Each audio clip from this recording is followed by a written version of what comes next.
The sun hung heavy over the dusty Nevada sky, casting long shadows across the wooden stands of the county auction yard. Boots stomped against dirt, spurs jingled faintly, and murmurs rose as the next horse was brought into the ring. But when he appeared, the noise stopped.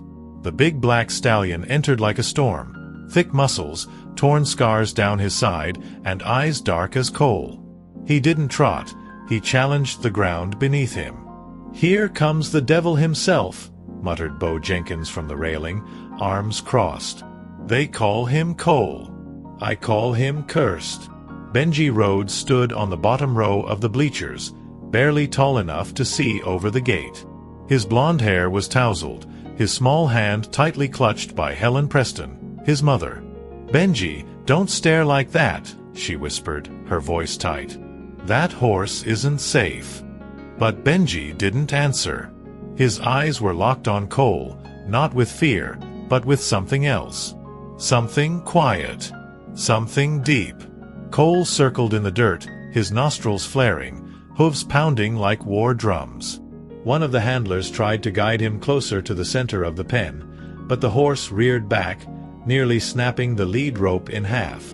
A collective gasp rippled through the crowd. The auctioneer shook his head, wiping sweat from his brow. "No bids?" he called out half-heartedly. "No surprise there.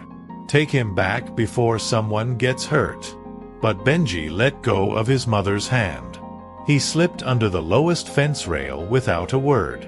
Gasps and shouts erupted from the stands as the small boy walked straight into the pen. "Hey, get that kid out of there!" Bo yelled, starting to climb down.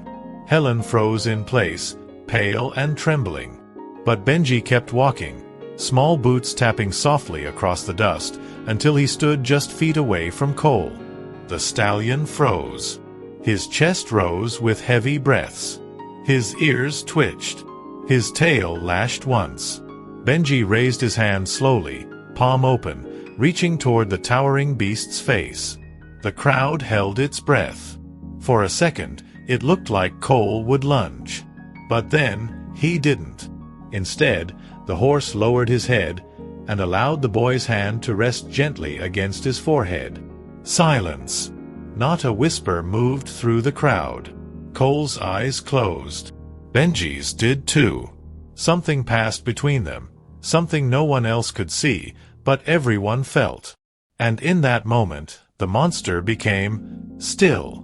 The dust hadn't even settled when two ranch hands jumped into the pen, ropes in hand, ready to pull Benji away from the black beast. But the moment their boots hit the ground, Cole let out a deep, thunderous snort, not aggressive, but warning.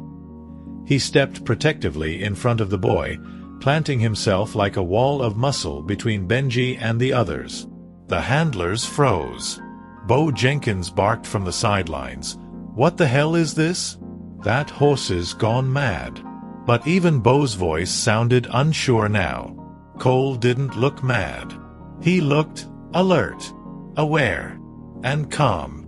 Benji turned his head toward the men and spoke softly, almost in a whisper. "He doesn't want to hurt anyone. He's scared." The words didn't match the situation. A child speaking like he knew the thoughts of a beast that had terrified grown men. But no one dared move. Not even Helen, who stood trembling outside the rail, unable to call out to her son. She looked at the horse again, at the way Cole's body, once tight with fury, now seemed loose, grounded. He blinked slowly, like he hadn't slept in years and had just now found rest. Dr. Marvin Blake had been standing quietly at the back of the crowd, arms folded, eyes narrowed behind old wire-framed glasses. Now, he stepped forward. "Let the boy be," he said with authority. "Cole's not showing signs of aggression. Not now." The handlers hesitated, but lowered their ropes. The crowd murmured, confused, shaken.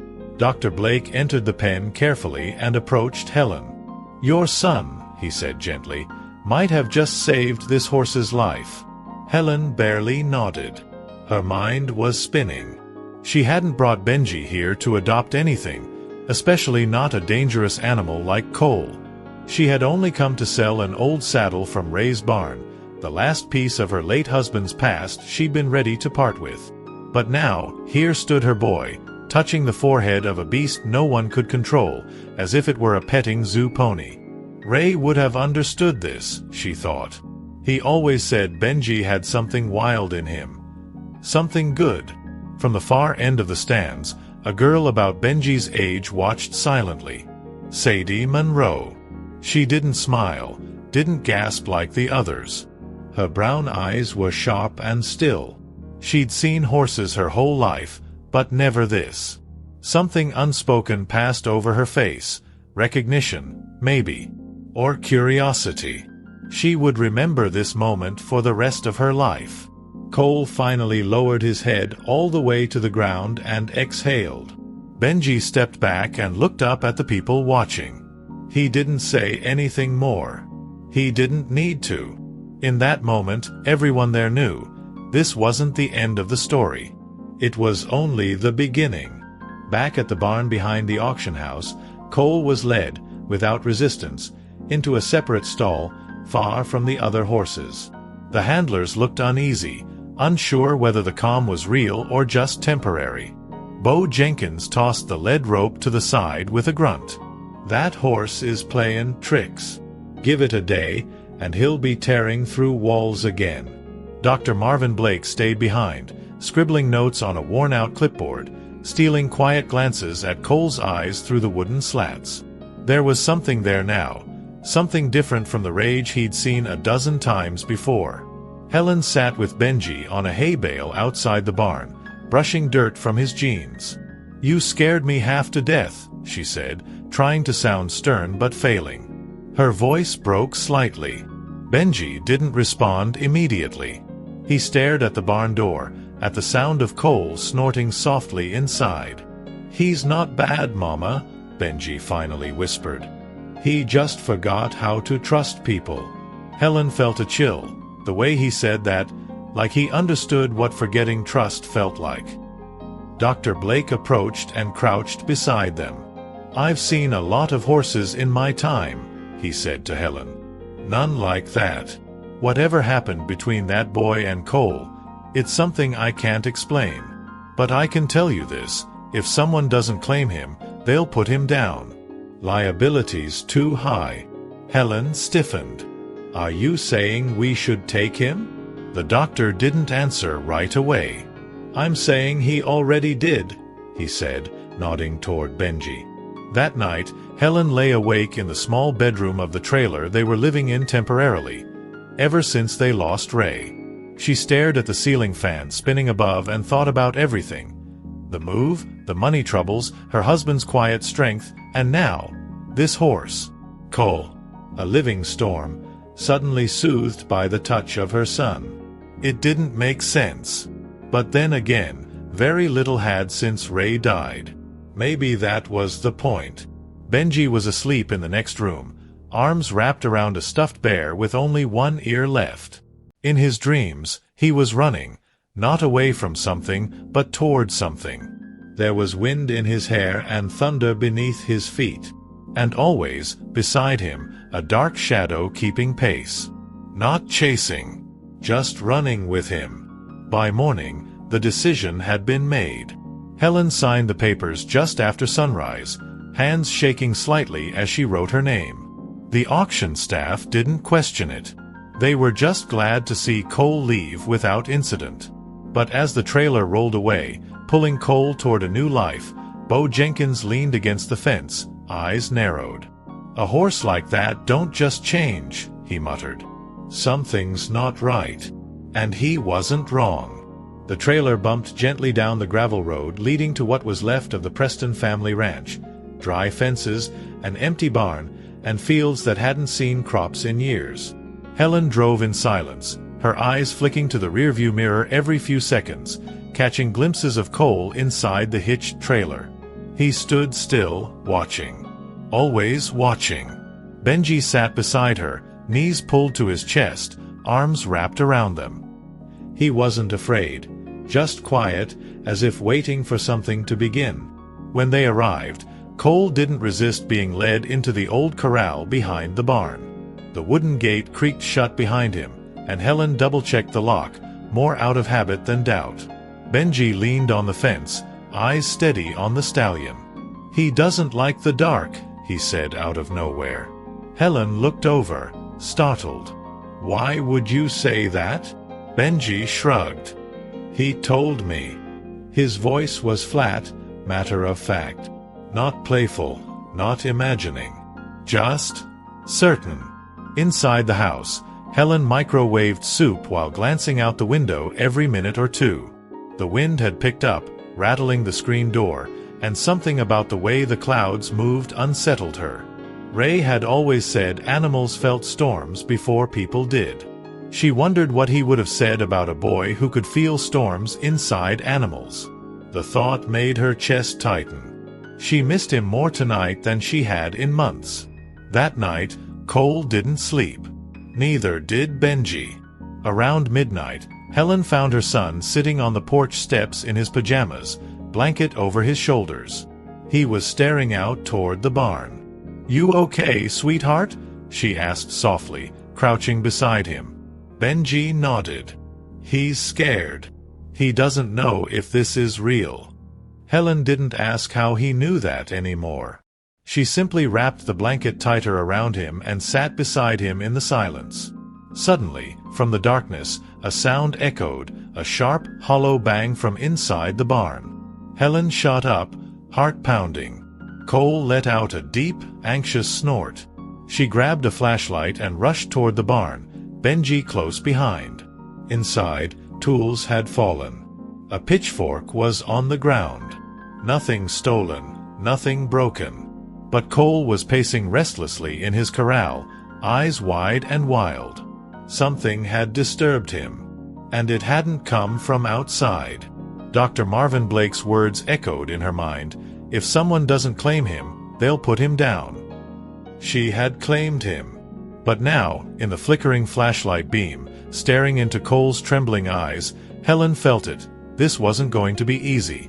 Whatever this bond was between her son and this horse, it came with a weight. And something, she realized, was still hiding beneath Cole's silence. Morning light filtered through the cracks in the barn wall, soft and golden. Cole stood quiet in his corral, his massive body still, but his ears twitched with every sound. Benji arrived just after sunrise, carrying a bucket of water and a few sliced apples. He didn't speak. He didn't need to. He moved slowly, calmly, and waited. Cole stepped forward, lowering his head to sniff Benji's open hand before gently nudging his chest. That was the first time the stallion allowed a touch without hesitation. It felt like a beginning. Helen watched from the porch, arms crossed. Her mind was racing, filled with questions she didn't yet know how to ask. Something about this bond went beyond chance. Cole had been vicious, violent, unreachable. And now, this. A boy and a horse moving together like they'd known each other in another life. But what unsettled Helen more was the way Cole responded to Benji specifically. Not her, not anyone else. Just him. Like he recognized him. Later that day, Dr. Marvin Blake pulled up in his dusty pickup. He carried a leather folder under one arm and a look of concern on his face. "I've been digging through some of the paperwork from Cole's seizure," he told Helen. "There's something strange." He opened the folder to reveal an old, faded intake form from the County Animal Control Office. Scribbled in the margin, barely legible, was a note, "Belonged to Ray P.?" Helen froze. "Ray P.?" she repeated. Her voice cracked on her husband's name. Dr. Blake nodded slowly. "I think it means Ray Preston. Your husband."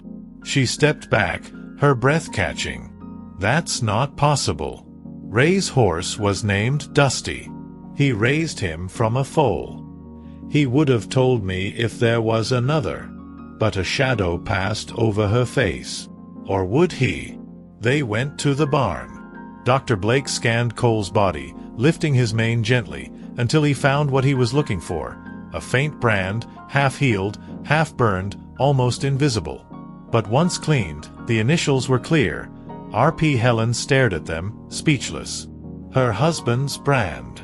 On a horse she had never seen before. The realization hit like a punch to the chest. Ray knew this horse, she whispered. Benji stood beside them, eyes wide but calm. He's not just scared, Benji said quietly. He's lonely. Dr. Blake and Helen looked at him. He misses someone who's not coming back. Outside, the wind picked up again, carrying dust across the dry land. In that dust, Helen could almost see Ray, standing tall by the fence, arms crossed, watching. Cole wasn't just a rescue. He was a message left behind. But from whom, and why? That night, Helen sat alone at the kitchen table. The brand RP burned into her memory as sharply as it had been into Cole's skin. She stared at an old photo of Ray in his saddle, smiling, the reins of a horse in his hand, but it wasn't Dusty. The horse in the photo had darker eyes, a thicker mane, and a barely visible scar over its left shoulder. Her hands trembled as she brought the photo closer. Had she seen him before and never realized? Had Ray hidden him on purpose? Outside, in the moonlight, Benji stood barefoot in the barn, a blanket draped over his shoulders. Cole was awake, pacing, more restless than usual. His heavy hooves stirred the dirt, and the air felt tense. Benji stepped into the corral slowly. "It's okay," he whispered. "I know you miss him." Cole stopped. He turned his head slowly toward the boy, and for the first time, Benji saw it, a single tear falling down the horse's dark cheek, cutting a path through the dust. The next morning, Dr. Marvin Blake returned with a stack of old files. "There's something else," he said to Helen. Ray volunteered for a rescue mission 5 years ago, up north, near the wildfire zones. He was helping evacuate horses from a collapsed stable. Most didn't survive. Helen nodded. She remembered that trip. Ray had come back changed. Quieter. Withdrawn. And she now understood why. Cole must have been one of the survivors, Dr. Blake added. But no one knew. No one but Ray. Benji listened quietly from the hallway. He didn't interrupt. He just watched his mother's eyes as the pieces started falling into place. Helen sat back, stunned. "He brought Cole home," she murmured. "But why didn't he tell me?" Dr. Blake hesitated. Maybe because he couldn't tame him. Or maybe because Cole reminded him of something too painful to explain. Helen covered her face with her hands, trying to hold back the tide of emotions. Later that afternoon, while the wind howled across the fields, Cole began to thrash. Kicking, rearing, his body panicked, wild again. Benji ran to the barn and found the horse drenched in sweat, eyes wide with terror. "It's happening again," Benji said, breathing hard. "He's remembering." Helen arrived seconds later, yelling for Dr. Blake as Cole crashed against the wooden posts. "He's reliving it," Blake muttered. "The fire. The chaos. It's all coming back." But in the middle of the storm, Benji stepped forward. No rope. No bridle. Just his voice. "You're not there anymore," he said softly. "You're home now." Cole stopped mid-kick. Froze. His chest heaved. His eyes locked on Benji's. And then, he dropped to his knees. Cole's massive body trembled as he knelt in the dirt, sides heaving, eyes wide and glassy. Benji didn't move. He simply crouched beside him, placing both hands gently on the horse's neck. "It's okay," he whispered. "You're safe." Helen stood frozen at the barn door, heart pounding. Dr. Blake approached slowly, his voice low. "He's not having a panic attack. He's having a memory. Full-bodied. Total recall." The air inside the barn was thick with dust and tension, as if the past had materialized in smoke. Cole remained down for nearly a minute, then slowly stood, legs shaky. His breathing slowed. He turned his head and pressed his forehead gently against Benji's shoulder. Helen had seen horses bow, had seen them obey, but this looked like surrender. A release. The breaking of chains she hadn't known were still wrapped around his soul. He trusted Ray, she whispered to herself, and now he trusts Benji. But there was something else in her voice. A wait. Why hadn't Ray told her? Sadie Monroe stood silently outside the barn, clutching the gate with small, pale hands. She had come by on her bike, curious. She had heard the stories spreading through town, about the boy and the black horse. But seeing it in person was different. The way Cole moved around Benji wasn't natural. It was intimate, as if they shared the same scar. Her eyes locked on Benji's, and though he hadn't seen her yet, she felt like he knew she was there. Later that evening, Helen found an old metal box tucked beneath a pile of Ray's tools in the workshop. Inside were journals, maps, and a photo. Cole, but younger, scar-free, standing beside Ray in the ashes of a burnt field. On the back, scribbled in Ray's handwriting, he saw everything, lost everything. But something in him refused to die. Helen's breath caught. Ray hadn't hidden Cole out of shame. He had been protecting him, and maybe, in a way, preparing Benji. Back in the barn, Benji brushed Cole's back slowly, whispering stories. Not commands, not training, just talking like to a friend. Cole stood still, listening. And then, without being led, the horse walked toward the gate, stopped, and waited. He wants to go outside, Benji said. Helen hesitated. What if he runs? Benji shook his head. He won't. As the gate opened and Cole stepped into the open field, something changed in the air. The setting sun lit his dark coat in orange fire. For the first time since coming to the ranch, he ran. Not wild, not afraid, but free. And Benji ran beside him. The sound of hooves echoed across the field as Cole galloped under the fading orange sky, his mane flying like a flag behind him. Benji kept pace for a few seconds before falling into a quiet jog, watching with a wide, peaceful smile. Helen leaned on the fence, arms folded, heart pounding, not with fear, but with awe. He's not just healed, she whispered. He's alive again. For a few minutes, the world was quiet. No past, no scars, just the present, glowing and golden. But not everyone shared that peace. From across the road, behind the shadow of a large oak tree, Bo Jenkins stood with narrowed eyes. He hadn't come for a visit. He had come to watch. And what he saw made his gut twist. That horse shouldn't be running loose, he muttered. Not with a kid around. Bo turned, climbed into his truck, and drove off with dust in his wake. He didn't trust miracles, especially ones he couldn't explain. The next morning, Helen received a knock on her door. It was Sheriff Cole Watson, tall and soft-spoken, with a look of concern carved into the lines of his weathered face. "Got a call," he said gently. "A report that the Preston boy's been out alone with the black Mustang, and that the horse is dangerous." Helen stiffened. "Bo?" she asked. Cole didn't answer directly. "I know what happened at that auction. Folks are talking. Some are calling it a gift. Others—" He let the sentence hang. Benji stood behind his mother, listening, but not afraid. "Cole would never hurt me," he said simply. "Not even if he was scared." Sheriff Watson looked down at him, then back at Helen. "I believe you," he said.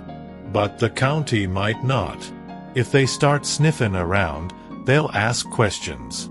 About safety. About the horse's record. And if they don't like the answers—" Helen didn't need him to finish. She knew exactly what would happen. Later that afternoon, Dr. Blake returned to perform a full exam on Cole, documenting every movement, every breath, every muscle reaction. "He's still got trauma," he told Helen, "but the aggression? It's gone. If anything, this horse is overly protective of Benji. I've never seen anything like it."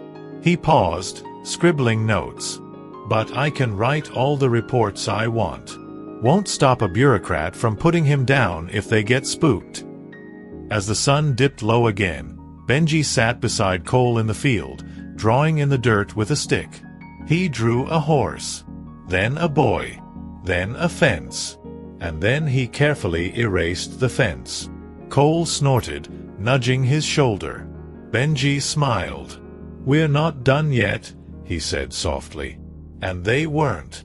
Because something was coming, and this time, trust alone might not be enough. 3 days later, an envelope arrived, thick and official-looking, stamped with the county seal. Helen opened it on the porch, hands already trembling. Inside, a letter informed her that a formal complaint had been filed regarding the dangerous animal on her property. An evaluation would be conducted within 72 hours. If the horse was deemed a public threat, Cole would be seized. "It's happening," she whispered. "They're coming for him." Benji stood nearby, a silent witness to the unraveling. His face didn't change. He didn't cry or yell. He simply said, "They're wrong." Helen crouched to meet his eyes. "I know, baby. But sometimes that's not enough." Dr. Blake arrived within the hour, already informed by the sheriff. He brought papers, video evidence of Benji and Cole interacting, and a statement prepared to argue Cole's rehabilitation. "I'll do everything I can," he told Helen. "But the county sees risk before redemption." That night, the house felt heavier than usual. Benji didn't eat. Cole barely moved from the back of the field, as if he sensed what was coming. Helen watched the two from the kitchen window, the pain in her chest growing deeper. She thought of Ray, how he'd fought so hard to protect this horse from whatever he'd seen in those wildfires. Now it was her turn, and she didn't know if she was strong enough. Just after midnight, headlights cut across the dirt road. A black pickup truck pulled up, and Bo Jenkins stepped out, slow and deliberate. He didn't bring a weapon, but his words were heavy. "I know what's in that letter," he said, "and I know how this ends. You think you're helping that boy? You're not. You're just giving him another loss to carry." Helen's jaw tightened. "Get off my land, Bo." He hesitated, then nodded and left without another word. But the damage was done. The next morning, Benji was gone. Helen found his note on the kitchen table, scribbled in pencil. "He doesn't deserve to be locked up again. If they're coming for him, I won't let them find him." Panic gripped her chest as she ran outside. Cole's corral was open. Both were gone. Only hoofprints in the dirt pointed to the hills beyond the property. Dr. Blake arrived minutes later, followed by Sheriff Watson. "He's just a kid," Helen cried. "And that horse, what if something spooks him?" But Watson shook his head. "If anyone's safe out there, it's Benji. That horse would walk through fire for him." Still, the reality was clear. Authorities were coming. And now, the boy and the horse were gone. Vanished into the wild. The search began before dawn. Sheriff Watson organized a group of volunteers, locals on horseback, flashlights cutting through the early fog. Helen rode with them, her heart in her throat, calling Benji's name through the hills. Every tree looked the same. Every silence felt endless. But she kept moving. "Ray," she thought, "if you're out there watching, guide him home." Hours passed. And then, a sound. A low, rhythmic drumming, distant but growing louder. Hoofbeats. Helen turned just as a black figure emerged from between the trees. Cole, running fast. And on his back, Benji. No saddle. No bridle. Just a boy holding on like he'd been born in the saddle. The search party froze as the pair galloped past and slowed to a graceful stop near the barn. Dust rose around them. No one spoke. Benji slid off and ran to his mother, eyes wide but proud. "I found his place," he said breathlessly. "He took me there. Up the ridge, near the fire line. There's a clearing. Quiet." He remembered it. That's where Ray brought him after the fire. Helen dropped to her knees and hugged him tight. Cole stood still, watching them with calm eyes. His body was steady, his breathing even. He wasn't running from anything anymore. He had led Benji home. By afternoon, the county officials arrived, clipboards in hand, ready to seize a dangerous animal. But they weren't expecting what they found. Video evidence, community testimonials, a horse standing calmly among children, and a boy who refused to be separated. Sheriff Watson stepped forward. "You came for a problem," he said plainly. "What you're looking at is a partnership. One that saved both of them." Dr. Blake handed over every medical record, every file, and spoke with quiet authority. "Cole isn't the danger," he said. "He's the one who was rescued. And that boy, he's the only reason the horse survived long enough to show us who he really is." The officials, caught between policy and proof, did something unexpected. They paused, reviewed, and then nodded. "He stays," one of them said, "but with annual evaluations." Helen could barely breathe. It was enough. That evening, the ranch was calm. Helen sat on the porch, watching Benji brush Cole in the golden light. Sadie Monroe rode up on her bike, holding 2 apples. She didn't say much, she just handed one to Benji and fed the other to Cole. No fences, no fear, just trust. And as the sun dipped behind the Nevada hills, Helen finally understood what Ray had seen all those years ago. Sometimes, the most broken ones are just waiting for someone brave enough to touch the pain. And when they do, something wild becomes something whole.